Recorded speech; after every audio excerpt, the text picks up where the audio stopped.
Now that also means that for each tree there are some cases that don't come up at all in that tree. We call those out-of-bag cases, and that's helpful because we can use those cases to make predictions. If I have a case that wasn't involved in growing that tree, then I can look and evaluate how well the tree does in predicting that case. So I'll get back to that idea. The second thing he does is when we consider a split, we don't look at all variables anymore. We only look at a randomly selected subset of them. So just as an example, if you consider, suppose I got 10 cases, the responses are 0 through 9.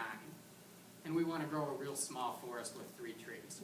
So I might take 3 different bootstrap samples so you can see the cases that actually are being used to grow each tree are different, and some cases come up more than once in each one or not at all. And then I haven't told you how I'm splitting based on the predictor variables, but this is just one illustration of how these trees might split from there. So now if I want to make a prediction, I'm going to run a new case through. So let's say I get a new case. I haven't given you the predictor variables, so you don't know how I'm ending up in these nodes. But say that I run them through, and in the first tree I end up in this node, the second tree I end up in this node, and the third tree I end up in this node, and I want to predict the response for that new case. Well, I take an average of all the responses in this node. So in this first tree, the prediction is 1. In the second tree, if you average those 4 numbers together, it's 4.25. In the third tree, it's 5.5. And so then we'll average those across the trees. So the random forest prediction in this case would be about 3.58. And again, that just comes by averaging the predictions of each tree individually.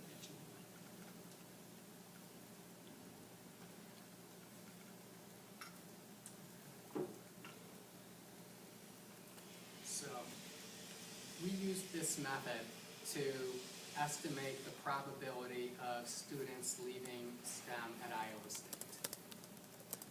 I grew a random forest of 1,000 trees.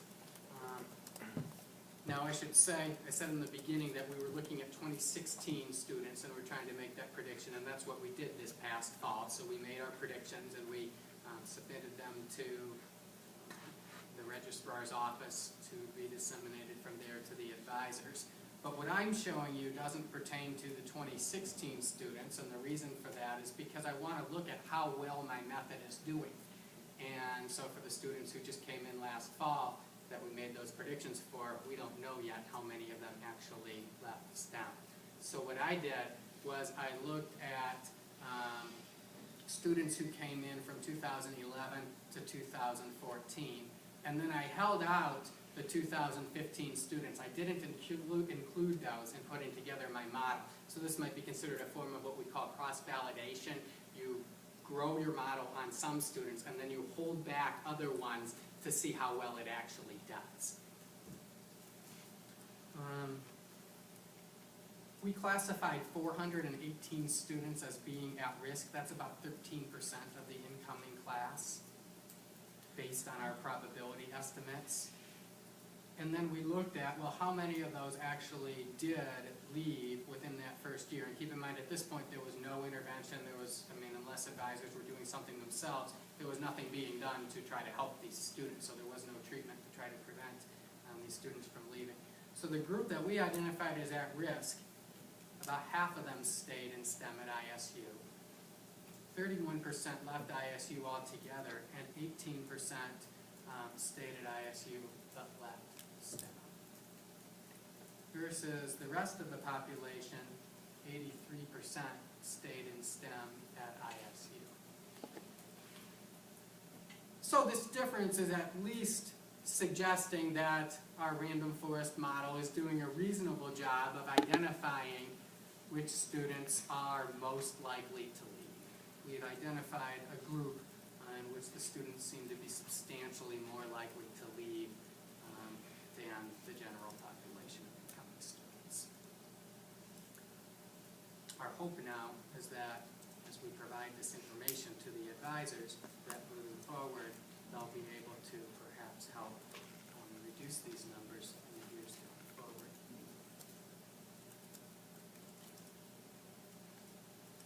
Another thing we can do is is we can try to look at the probability of a student leaving as a function of our different predictor variables. So the way I did that is I split up the students into groups, or you might say bins, of a certain width. So I think I took students whose high school GPA was between 2.75 and 3.0, and then I estimated the average probability of students leaving STEM within that group. And so I did that for all of these different groups along the x-axis, and then plotted the probabilities of the students leaving. So the graph you're actually looking at is formed by plotting points corresponding to small intervals and then coming in and connecting the dots. But what you can see is that as high school GPA is increasing, the estimated probability of leaving STEM tends to decrease. It's up around close to 20% for someone with a GPA of maybe 2.5, and then it tends to decrease as the high school GPA increases.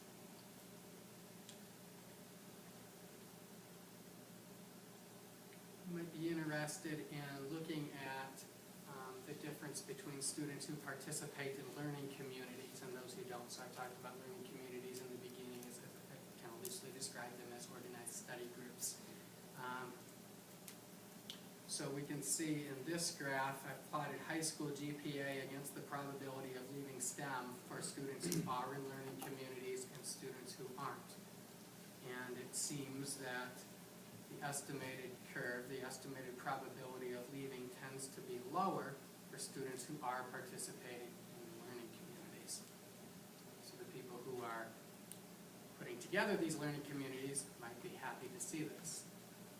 Now, I'm not saying, and as a statistician I shouldn't say, that participating in a learning community is causing students to stay in STEM. For one thing, most of these learning communities have voluntary participation. So it's entirely possible that the students who are the more motivated ones are the ones who are choosing to participate in those learning communities, and therefore those are also the students who are more likely to stay in STEM. So I'm not making any claims about causation, and based on the way that our data were gathered, there's really no way that I could make those claims. So that's an important thing to keep in mind. But for me, if my goal is just to identify which students are most likely to leave, or to make a prediction about whether or not a student will leave, then I can say, well, based on this, it makes sense to look at the group of students who aren't participating in learning communities, and I'll probably find some students who are likely to leave. I'll show you one more of these plots.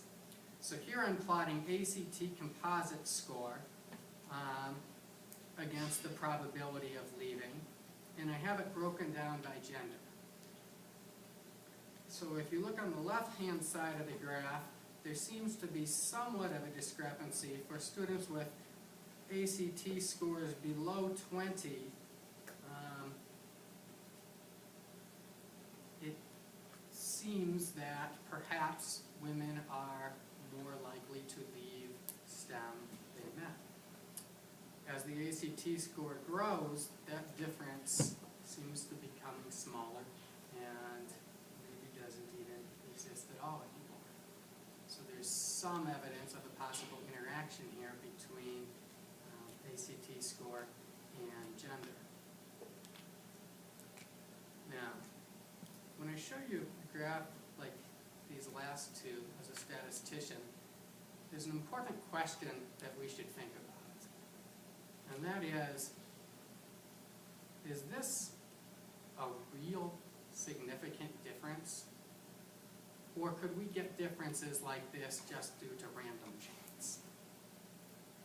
Maybe if I took a different subset of students, if I took my students from a different year, maybe I wouldn't see this at all. So what we'd like to be able to do is come up with confidence intervals or confidence bands around these graphs. This is one current disadvantage of the method that I'm proposing, these random forests. If I had done this problem using logistic regression, we could do that. With random forest, this is currently an open question. Now, there's been some research. There was a paper that came out of Stanford last year that attempted to address this question. And it tends to work pretty well when you have real large sample sizes. But it's a theory-based paper that doesn't work so well in smaller samples. So I know some researchers at Iowa State who are working on this question. And I think that we're going to see in the next 5 years or so a lot of advances in this area. And when that happens, I think random forests are going to become even more prevalent in the way that they're used to conduct statistical analysis.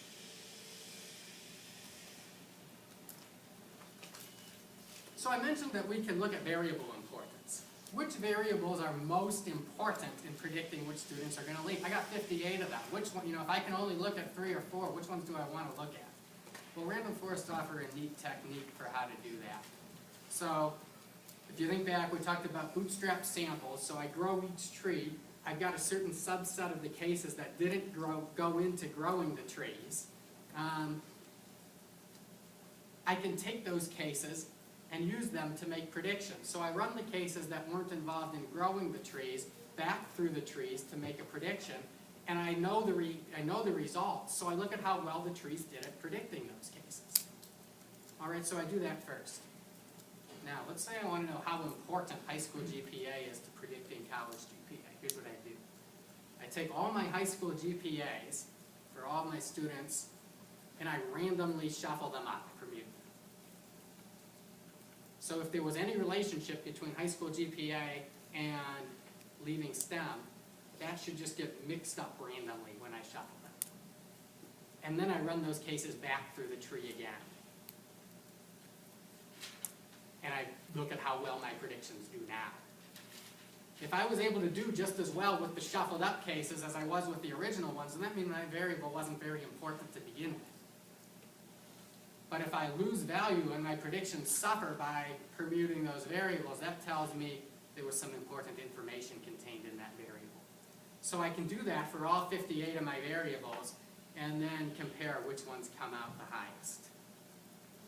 Now what I'm going to show you isn't quite what I just described. So what my collaborators are primarily interested in is not the individual variables, but different groups of variables together.